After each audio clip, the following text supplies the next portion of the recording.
Imagine for a moment that everything you desire is already yours. Step, close your eyes and picture yourself living in that reality. The conversations you would have, the places you would go, step, the emotions flowing through you. Now, ask yourself, did that feel real? Because the secret to manifestation is not in wishing, not in hoping, but in feeling. Feeling is the bridge between the unseen and the seen, between imagination and reality. The mind is a powerful architect, but without emotion, its blueprints remain lifeless. Thought creates the design, step, but feeling breathes it into existence. Every achievement, every dream that ever came true was first felt before it was lived. Step, when you desire something, the natural tendency is to look for evidence in the outer world. Step, but the outer world is nothing more than a reflection of your inner state. If within you the feeling of lack dominates, step, the world will show you more of the same. But if within you nurture the feeling of already having it, step, life begins to reorganize itself to match that vibration. This is why it is essential to live in the end. Step, to experience within the silence of your imagination what you long to experience in reality. Step, don't wait for the world to give you permission to feel successful, loved, or abundant. Give yourself that feeling now. Step, when you feel it first, you call it into being. Think of a moment from your past when something wonderful happened. Maybe a success. Step, maybe a deep connection. Notice how your body remembers the feeling even now. That same principle applies to your desires. By rehearsing the inner experience, you prepare the soil for the outer harvest. And let me remind you, consistency matters. A single spark of emotion may ignite a glimpse, but the steady flame of belief shapes destiny. Step, each time you return to the feeling of the wish fulfilled, you strengthen the bridge between imagination and reality. Step, it is not about forcing, it is about embodying. Faith is not blind, it is felt. Step, true faith is the deep inner knowing that it is already yours. That certainty is magnetic, it does not beg or chase. Step, it rests in the calm assurance of fulfillment. Close your eyes for a moment and think of the chair you are sitting on right now. Step, once upon a time this chair did not exist. It was nothing more than an idea in someone's mind. Perhaps a craftsman imagined a design. Step, or a factory worker followed a drawing. But before the wood was cut, before the nails were hammered, before the fabric was stitched, step, it lived as an invisible picture in thought. This is the way all things are born. Every building you see, every invention you use, step, every poem that touches your heart, all began in imagination. The visible world is simply imagination made solid. A wise saying declares the world of reality has its limits. Step, the world of imagination is boundless. And it is in this boundless space that creation truly begins. Step, most people look around and believe that what they see is all that exists. Step, they assume that the material is more real than the invisible thought. Yet, the truth is the opposite. The material is simply the evidence of imagination brought forth. Without imagination, nothing new can appear. Let me tell you a story. A young boy once gazed at the night sky filled with stars. His friend saw only twinkling lights. Step, but he saw something more. He imagined a vehicle that could travel among them. At that time, it was laughable. Step, the idea of flying beyond the earth was considered foolish. Yet that boy grew up, and humanity, fueled by such visions, Step, eventually placed footsteps on the moon. The world called it science, but at its root, Step, it was imagination daring to go where the senses could not. The reason imagination is so powerful is because it is not a fantasy. Step, it is a creative force shaping possibilities. When you imagine, you are not merely entertaining a daydream. Step, you are planting seeds in the fertile ground of consciousness. And like any seed, once nourished, it must grow. Step, the mistake many make is to imagine lightly, then quickly dismiss the picture with doubt. Step, they never water the seed with sustained attention. But when imagination is held with conviction, life finds a way to bring it into form. Step, one thinker once said, imagination is everything. It is the preview of life's coming attractions. If you accept this truth, step, then the pictures you create inside are not trivial, they are the blueprint of your tomorrow. Step, just as an architect sketches the design before the house is built, so too must we sketch with imagination before reality reshapes itself. Step, but imagination alone is not enough. You may picture yourself wealthy, loved, or successful, and yet see no change. Why? Step, because the picture without emotion is lifeless. A seed thrown on stone cannot grow. It needs the warmth of soil and water. In the same way, thought without feeling remains sterile. It is the feeling that animates the image, giving it vitality and magnetism. Step, think of this. A child may imagine being a great singer, standing before crowds, yet only when the child feels the thrill of applause. Step, the rush of passion in the chest, the deep joy of expression, does that image begin to breathe. The mind may draw the sketch. Step, but the heart paints it with color. It is the emotional energy that transforms thought into conviction. By step, you know from experience that when you deeply feel something, your actions naturally align with it.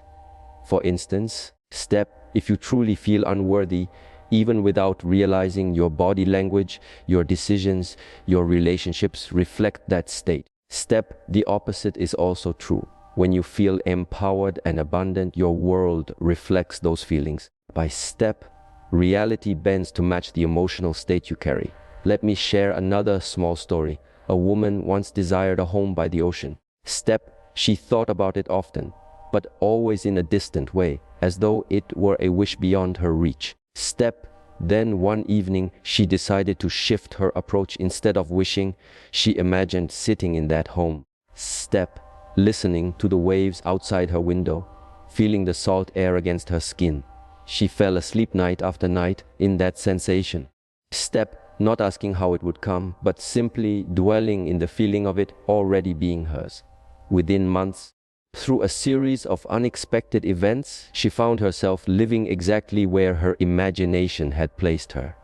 What happened? Step, the picture had always been there, but it was the feeling that unlocked the door. Without feeling, the image was just a shadow. Step, with feeling, it became alive. Feeling is the electricity that lights the lamp of thought. Step, this is why you must learn to practice living in the end. Do not only think about what you want, feel as though it is already yours. If you desire health, do not dwell in the thought of sickness. Instead, feel the energy of being vibrant, whole, and strong. Step, if you desire abundance, do not wait for money to appear before you feel secure. Step, let the feeling of wealth and sufficiency rise in you now. That emotional state is not empty pretending. Step, it is the very cause that shapes what comes after. A famous quote says, "Assume a virtue if you have it not." This does not mean to lie to yourself, but rather to step into the inner feeling of already being the one you desire to be. The moment you feel it sincerely, step, you are planting the seed of transformation. Think of it as a play on a stage. The actor first studies the role, step, but only when he enters the emotion of the character does the audience believe it. You too must become the actor of your own desire. Step, feeling it so vividly that life has no choice but to reflect it back to you. Now some may ask, is this not deception? Step, is it not delusion to feel what is not yet seen? And here lies the greatest misunderstanding. What is unseen is not unreal. It is simply not yet visible to the senses. Everything you now see once lived in the unseen. When a gardener plants a seed, step, he does not call himself foolish for believing in a tree not yet visible. He knows that beneath the soil, life is stirring. Step, in the same way, when you feel your desire as though it is present, you are nurturing the seed of creation in the unseen. The question, step, then, is not whether imagination works, nor whether feeling gives it life. Step, the question is whether you will dare to trust this invisible process. Most people are trapped by appearances, waiting for evidence before allowing themselves to feel. But creation works in reverse. You feel first, and the evidence follows. Step, so let me remind you, imagination is the womb of creation. Feeling is its heartbeat. Together they give birth to your reality. Step. If you neglect imagination, you remain bound by what already exists. If you neglect feeling, your visions remain cold and empty. Step. But when thought and feeling unite, nothing can prevent the manifestation of what you have conceived. When a seed is placed in the ground, step, the gardener does not constantly return to dig it up to check whether it has sprouted. Instead, step, he lives with the quiet certainty that the invisible life beneath the soil is already in motion. He waters it, he nurtures it, and he acts as though the harvest is inevitable. This is the same law that governs the inner life. To live in the end is to assume, step, with full conviction, that what you desire is already accomplished, already true, already unfolding. Most people live in the middle. Step, never in the end. They desire one thing, yet their inner conversations and feelings remain rooted in the opposite. Step, they ask for health but continue to dwell on sickness. They long for love but rehearse rejection in their minds. Step, they want abundance but keep fastening their hearts on lack. Living in the end is not daydreaming. Step, it is the conscious choice to occupy the emotional state of fulfillment before it appears to the senses. Step, consider the story of a man who longed for a new career. He worked in a place that drained his spirit. Step, and every day he complained of his misery. One evening, in a moment of clarity, he decided to stop focusing on what he disliked and instead began to imagine himself in his ideal role. Each night before sleep, step, he felt himself walking into a new office, shaking hands, feeling the satisfaction of being appreciated. Step, he did not just think of it, he lived in it. Step, he let the end fill him with such conviction that it began to feel more real than the job he still held. Within months, step, doors opened in ways he could not have planned, and he found himself in precisely the role he had imagined. This is the power of the end. Step, life bends itself to the state you occupy inwardly. To live in the end is to refuse to be governed by appearances. Step, it is to look at the world as it is and say within yourself, I see beyond this. I live already in the finished state of my desire. Step, when you do this, you align with the law of creation itself, for creation is finished. Every possibility already exists. Step, but you must claim it by living in its feeling. One great writer once said, step, to live in the end, is to live in the state of the wish fulfilled. This is the secret hidden in plain sight. If you desire joy, step, you must dwell in joy before joy comes. If you desire victory, you must feel the triumph before the evidence is visible. This is not pretending, it is planting.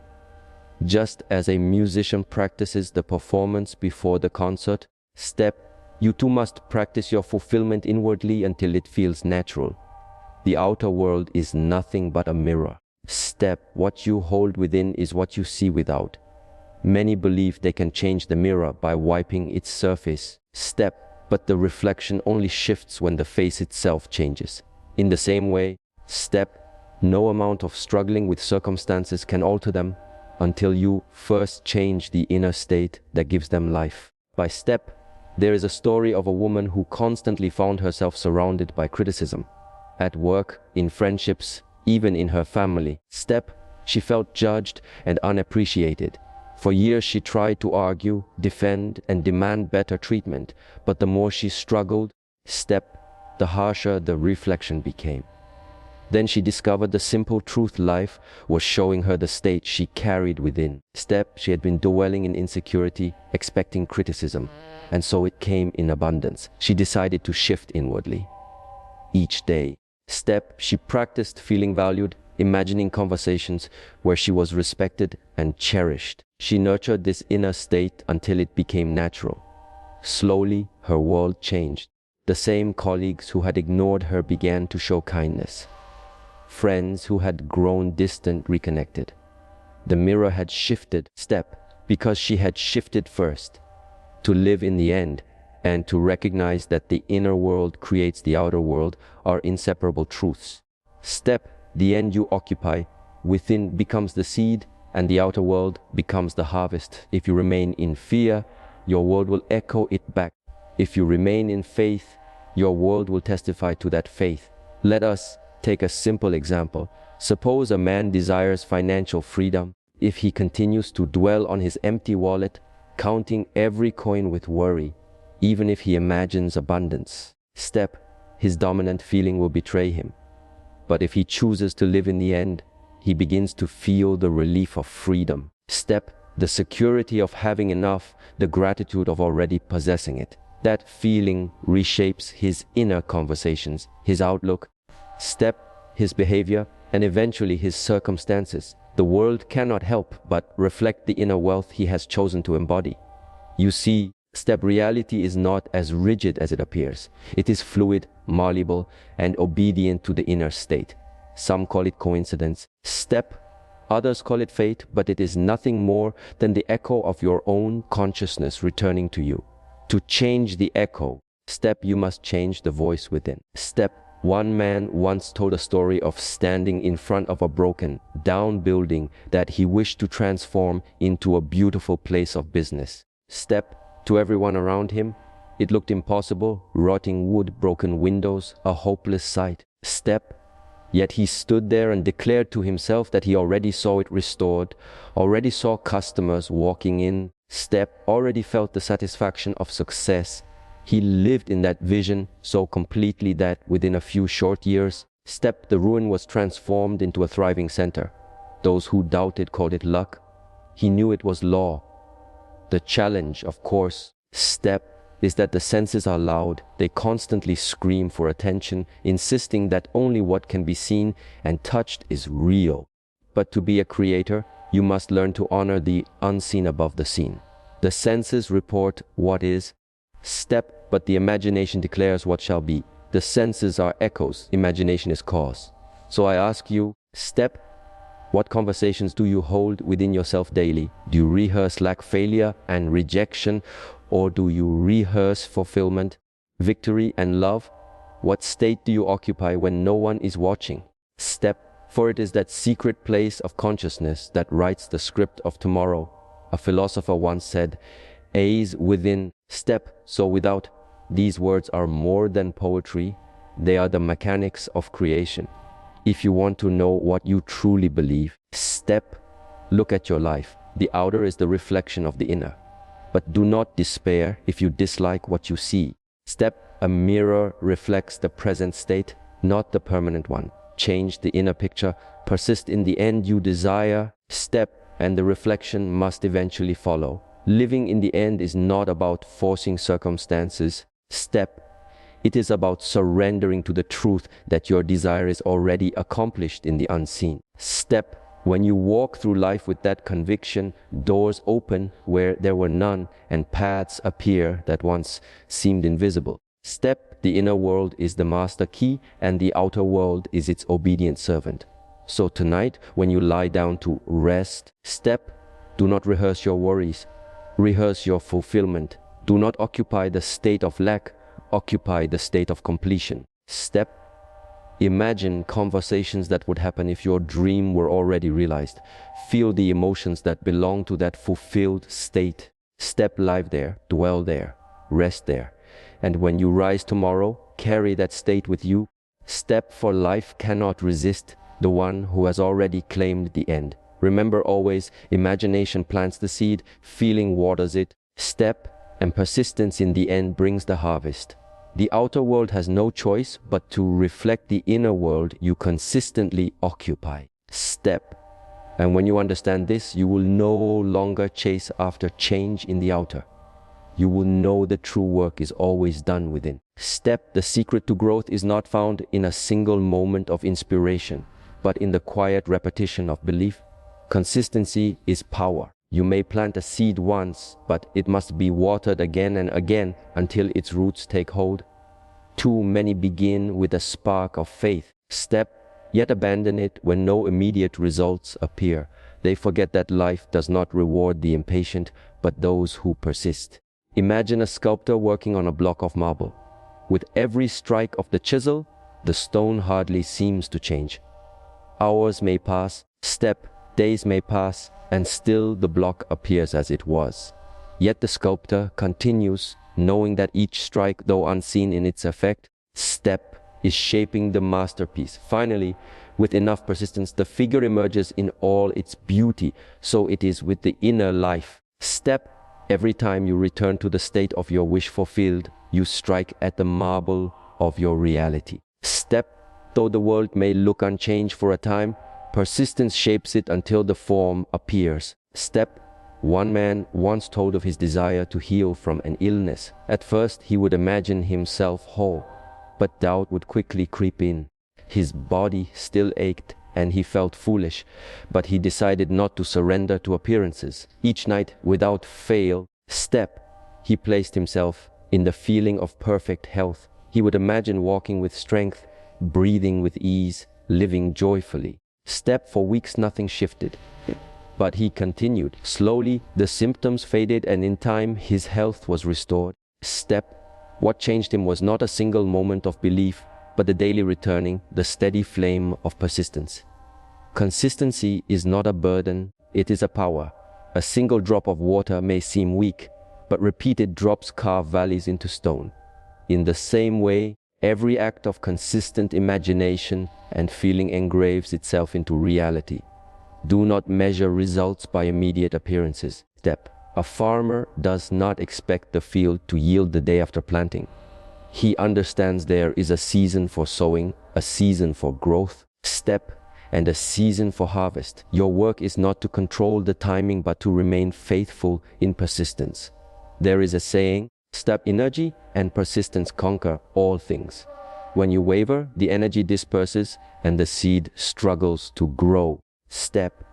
But when you return again and again to the end you desire, the energy gathers until it must break forth into manifestation. The outer world cannot resist the power of a consistent inner state.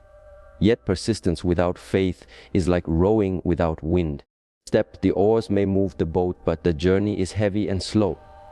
True faith is not mere belief in words, but the emotional certainty that it is already accomplished. Faith is the substance that sustains persistence. It is not blind. It is deeply felt. It is the knowing that precedes the evidence. Think of a mother who prepares a nursery for her unborn child.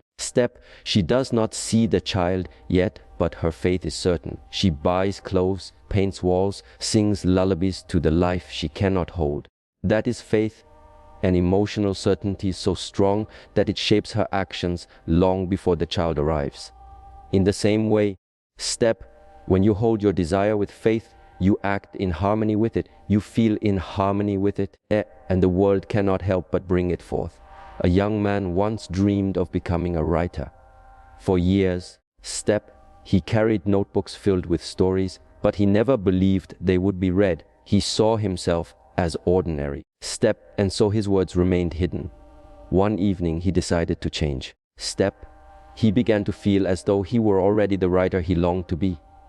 He pictured himself signing books, hearing the voices of readers, feeling the pride of authorship. Though nothing in his world confirmed it, he felt it deeply within. That faith became so strong that he began to act differently.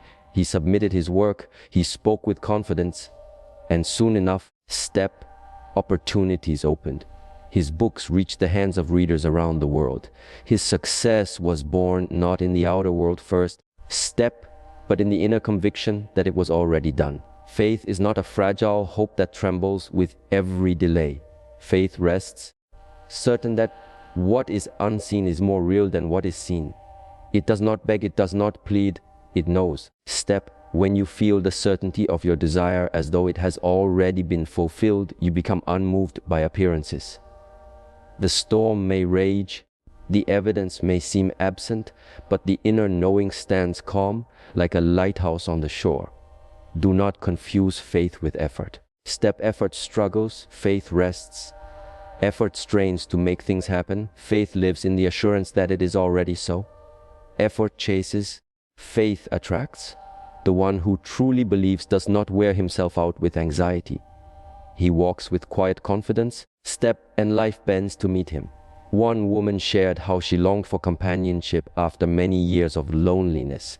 At first, She tried desperately to find someone, but the more she chased, the more rejection she faced. Then she realized her pursuit was born of doubt. She did not truly believe she was worthy of love.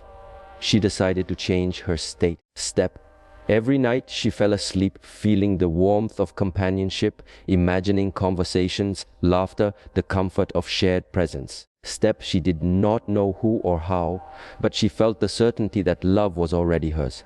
She lived in that faith until one day, without effort, she crossed paths with someone who matched the state she carried within. They soon became inseparable. Love had come not by striving, step, but by faith. Consistency and faith work together as two sides of the same coin. Consistency keeps the flame alive. Step. Faith provides the oil that fuels it. Without consistency, faith flickers and dies. Without faith, consistency becomes empty repetition. Step. But when combined, they create an unstoppable force. Think again of the gardener. He waters daily, not because he sees growth immediately. Step, but because his faith assures him the seed is alive. His persistence is not labor, it is trust in action. In the same way, step, when you persist with faith, your inner work is no longer burden but joy.